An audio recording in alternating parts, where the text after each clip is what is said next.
Assalamualaikum anak-anak kelas 9, apa kabar? Semoga kita semua dalam keadaan sehat walafiat. Kali ini kita akan melanjutkan materi kita di bab 2, di materi yang kedua yaitu pokok-pokok pikiran dalam pembukaan. Gimana? Masih ingat pelajaran minggu yang lalu? Nah, kali ini kita akan melanjutkan apa itu pokok pikiran dan apa saja pokok pikiran itu, ada berapa, ada di mana, dan apa fungsinya. Yuk kita pelajari. Kali ini Bapak akan melakukan podcast bersama Copilot. Nah, mudah-mudahan dia bisa membantu kita semua untuk mempelajari pokok-pokok pikiran dalam pembukaan. Halo Copilot, apa kabar? Saya dalam keadaan baik. Bagaimana kabarmu? Senang mendengar kabar baik dari Anda. Saya selalu siap membantu Anda. Ada yang bisa saya bantu hari ini? Seperti yang kamu ketahui bahwa saya adalah guru PPKN. Kali ini saya akan mengajar di kelas 9. Materinya adalah pokok-pokok pikiran dalam pembukaan. Kamu siap membantu? Tentu saja, saya siap membantu. Berikut adalah 4 pokok pikiran yang terkandung dalam pembukaan UUD 1945. Negara Persatuan, negara melindungi segenap bangsa Indonesia dan seluruh tumpah darah Indonesia dengan berdasar atas persatuan. Ini berarti negara harus mengatasi berbagai perbedaan dan menjaga persatuan bangsa. Keadilan sosial, negara hendak mewujudkan keadilan sosial bagi seluruh rakyat Indonesia. Ini mencerminkan cita-cita untuk mencapai keadilan sosial di mana setiap warga negara memiliki hak dan kewajiban yang sama. Kedaulatan rakyat, negara yang berkedaulatan rakyat, berdasarkan atas kerakyatan dan permusyawaratan atau perwakilan. Ini berarti bahwa kekuasaan tertinggi berada di tangan rakyat yang diwujudkan melalui sistem perwakilan. Ketuhanan yang Maha Esa dan kemanusiaan yang adil dan beradab, negara berdasarkan atas ketuhanan yang Maha Esa, menurut dasar kemanusiaan yang adil dan beradab. Ini menegaskan pentingnya nilai-nilai religius dan kemanusiaan dalam kehidupan berbangsa dan bernegara. Semoga penjelasan ini membantu dalam mengajar di kelas 9. Saya lanjutkan pertanyaannya. Kalau saya perhatikan bahwa 4 pokok pikiran di dalam pembukaan, atau pokok pikiran dalam pembukaan itu ada 4. Tapi kok bunyinya sama ya dengan Pancasila? Apa maksudnya ini? Pertanyaan yang bagus. Memang benar bahwa 4 pokok pikiran dalam pembukaan UUD 1945 memiliki kesamaan dengan nilai-nilai yang terkandung dalam Pancasila. Hal ini karena Pancasila merupakan dasar negara Indonesia yang menjadi landasan filosofis dan ideologis dalam pembukaan UUD 1945. Berikut penjelasannya. Negara Persatuan, ini sejalan dengan sila ketiga Pancasila, yaitu Persatuan Indonesia. Kedua konsep ini menekankan pentingnya persatuan dan kesatuan bangsa. Keadilan sosial, ini sesuai dengan sila kelima Pancasila, yaitu keadilan sosial bagi seluruh rakyat Indonesia. Keduanya menekankan pentingnya keadilan sosial dalam kehidupan berbangsa dan bernegara. Kedaulatan rakyat, ini berkaitan dengan sila keempat Pancasila, yaitu kerakyatan yang dipimpin oleh hikmat kebijaksanaan dalam permusyawaratan perwakilan. Kedua konsep ini menekankan pentingnya demokrasi dan kedaulatan rakyat. Ketuhanan yang Maha Esa dan kemanusiaan yang adil dan beradab, ini mencerminkan sila pertama dan kedua Pancasila, yaitu ketuhanan yang Maha Esa dan kemanusiaan yang adil dan beradab. Kedua konsep ini menekankan pentingnya nilai-nilai religius dan kemanusiaan. Jadi, kesamaan bunyi antara pokok-pokok pikiran dalam pembukaan UUD 1945 dan Pancasila menunjukkan bahwa Pancasila adalah dasar dan sumber dari segala hukum dan peraturan di Indonesia, termasuk UUD 1945. Semoga penjelasan ini membantu. Oke, saya lanjutkan pertanyaannya. Di dalam pembukaan UUD 45 itu ada 4 alinea, juga ada 4 pokok pikiran.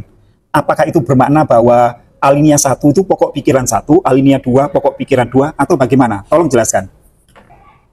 Pertanyaan yang sangat bagus.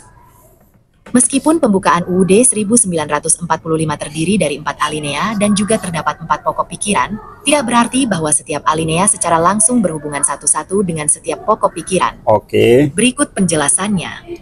Alinea pertama, menyatakan kemerdekaan sebagai hak segala bangsa dan penolakan terhadap penjajahan. Oke. Ini mencerminkan semangat persatuan dan kemerdekaan yang terkait dengan pokok pikiran tentang negara persatuan. Oh. Alinea kedua, menggambarkan perjuangan bangsa Indonesia untuk mencapai kemerdekaan. Ini mencerminkan nilai-nilai keadilan dan kemanusiaan yang terkait dengan pokok pikiran tentang kemanusiaan yang adil dan beradab. Oke. Alinea ketiga, menyatakan bahwa kemerdekaan Indonesia adalah berkat rahmat Allah yang Maha Kuasa. Ini mencerminkan nilai religius yang terkait dengan pokok pikiran tentang ketuhanan yang Maha Esa. Alinea keempat Oke. menyatakan tujuan negara Indonesia, yaitu melindungi segenap bangsa Indonesia, memajukan kesejahteraan umum, mencerdaskan kehidupan bangsa, dan ikut melaksanakan ketertiban dunia. Ini mencakup semua pokok pikiran, tetapi terutama terkait dengan kedaulatan rakyat dan keadilan sosial. Jadi, meskipun ada hubungan antara alinea dan pokok pikiran, hubungan tersebut tidak bersifat satu-satu. Setiap alinea mencerminkan lebih dari satu pokok pikiran dan bersama-sama membentuk dasar filosofis dan ideologis negara Indonesia. Semoga penjelasan ini membantu. Oke, jawabanmu sangat membantu sekali. Nah, pertanyaannya saya lanjutkan. Ini berkaitan dengan hubungan antara pokok pikiran dengan isi Undang-Undang Dasar. Hubungan antara 4 pokok pikiran dengan isi Undang-Undang Dasar atau dengan pasal-pasalnya. Nah, yang saya tahu bahwa 4 pokok pikiran adalah suasana kebatinan dari Undang-Undang Dasar. Apa maksudnya itu? Pertanyaan yang sangat mendalam.